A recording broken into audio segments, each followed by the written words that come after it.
Shri Raj RRT।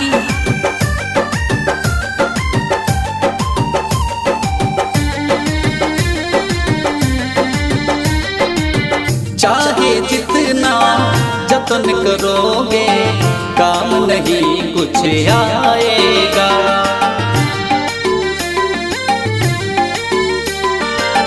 चाहे जितना जतन करोगे काम नहीं कुछ आएगा।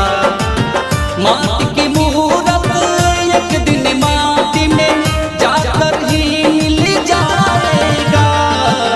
चाहे जितना जतन करोगे काम नहीं कुछ आएगा। चाहे जितना जतन करोगे काम नहीं कुछ आएगा।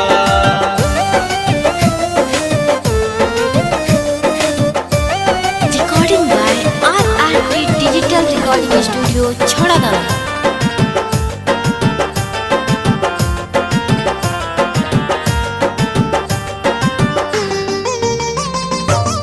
आने वाला जाता भी है, नहीं कोई बच पाया है।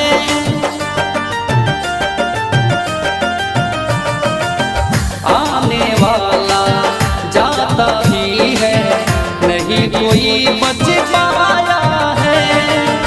राजा दशरथ राम पिता थे, फिर भी रीत निभाया है। विधि विधान बदल न पाया, सब करनी फल पाएगा। चाहे जितना जतन करोगे काम नहीं कुछ आएगा।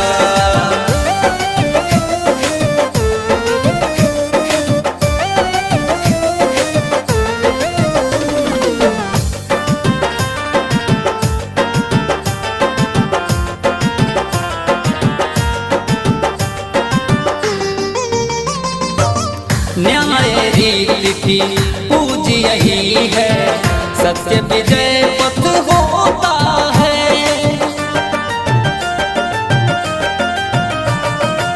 न्याय रीति की पूज यही है, सत्य विजय पथ होता है।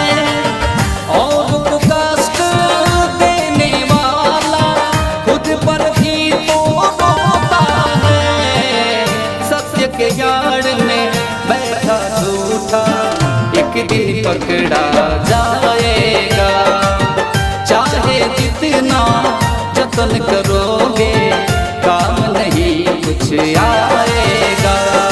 Recording by RRT digital recording studio छड़ादाना।